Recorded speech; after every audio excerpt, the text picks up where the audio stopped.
This is the tragic story of how a problematic relationship led to a heartbreaking consequence. Emma Walker, a 16-year-old girl, was found dead in her room after receiving strange messages and threats. The primary suspect was her ex-boyfriend, whom she had recently broken up with. To solve this complex case, the police had to employ various methods: wiretapping, hidden cameras, and careful detective work. In this video, we will recount the terrible events and answer the critical question: what happened to Emma Walker? Emma J. Walker was born on March 20th, 2000 in Knoxville, Tennessee. From a young age, she was known for her energy, determination, and dream of becoming a veterinarian or a nurse working with newborns. In 2014, she started attending Knoxville Central High School, where she quickly stood out. By her first year, Emma had made it onto the leadership team of the cheer squad, despite the team typically only accepting upperclassmen. During her free time, she volunteered at a local animal shelter. It was during this time that Emma met Riley, a senior on the school's football team, who was 2 years older than her. Although he was initially dating another girl, he eventually broke up with her and started dating Emma. Their relationship appeared perfect at first, like something out of a typical American high school movie, the popular athlete with the cheerleader, but behind the scenes, their relationship was far from ideal. Emma kept many of the issues in their relationship private, but there were clear signs that things weren't right. Riley began acting possessive and controlling, making alarming demands about her clothes and who she spent time with. As the relationship became more toxic, Emma's friends and family advised her to break up with him, but she didn't listen. After multiple breakups and reconciliations, Riley's behavior became more aggressive. He sent Emma angry messages, insulted her, and even threatened her family. This marked the breaking point for Emma's parents, who took away her phone and banned Riley from coming over. Despite their attempts to keep Emma away from him, Riley and Emma found ways to stay in contact. Eventually, Riley graduated and went to college 30 kilometers away from Knoxville, and Emma's parents hoped the distance would help her move on. Emma started to regain her confidence, becoming more cheerful and distant from Riley. Eventually, she broke up with him for good, but Riley wasn't ready to let go. He even attempted to take his own life after their breakup, but he was saved. On November 18th, after her school's football team won a major victory, Emma attended a party, and that's when things started to take a darker turn. She received a series of threatening messages from an unknown number, demanding she go outside or someone she cared about would be harmed. Fearing for her safety, Emma went outside with a friend to check what was happening. To their horror, they found Riley lying on the ground behind the house, claiming he was attacked by someone.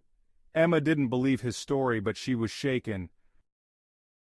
The next day, Emma received more strange visits and disturbing messages. A mysterious figure dressed in black rang her doorbell continuously. Instead of calling the police, Emma messaged her friends to let them know what was happening. In the end, Riley came to her house to comfort her. But Emma's mother, who had been waiting for Emma, arrived just as Riley was leaving. The following day, Riley attempted to contact Emma multiple times using a friend's phone, but she didn't respond. Later that day, Emma went to work, had dinner with her father, and returned home. That night, she asked her mom to wake her up early to wash her hair before school. But when her mother tried to wake her the next morning, Emma didn't respond. In a panic, her mother checked for a pulse and immediately called the police. Upon arriving, doctors confirmed Emma had been dead for several hours. Detectives discovered 2 bullet holes in the walls of Emma's room and found 2 shell casings outside. The police initially couldn't understand why no one had heard gunshots in the middle of the night, but soon the truth began to unfold. The shots were fired from outside, aimed through the thin wall where Emma slept. Emma died instantly in her sleep from a gunshot wound. The investigation quickly pointed to Riley as the primary suspect.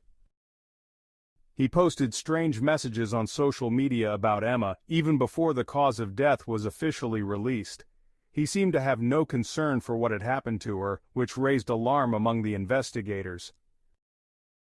Riley was interrogated, but he denied any involvement in Emma's death. However, a series of events began to reveal inconsistencies in his story. His friends told police that he had stolen a 9mm pistol from his grandparents' house and had shown it to them. Riley claimed he feared for his life and needed the gun for protection.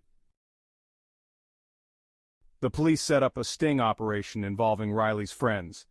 They planted a wiretap and hidden cameras to gather evidence. Riley's friends, acting as if they were helping him, recorded conversations where he admitted to wanting to dispose of the gun. The police followed Riley as he drove to dispose of the weapon, and they arrested him when he tried to hide it. Riley was charged with first-degree murder and other crimes. At trial, his defense team claimed that he didn't intend to kill Emma but merely wanted to scare her into reconciliation. However, the prosecution argued that the shooting was deliberate, given the trajectory of the bullets and the location of Emma's bed. On May 8, 2018, Riley was found guilty and sentenced to life in prison, with the possibility of parole after 51 years. This tragic story highlights the dangers of toxic relationships, where obsession and control can lead to devastating consequences. While Riley maintains his innocence, the evidence against him was overwhelming. What do you think? Did Riley truly intend to kill Emma, or was it an accident? Let us know your thoughts in the comments. Thank you for watching.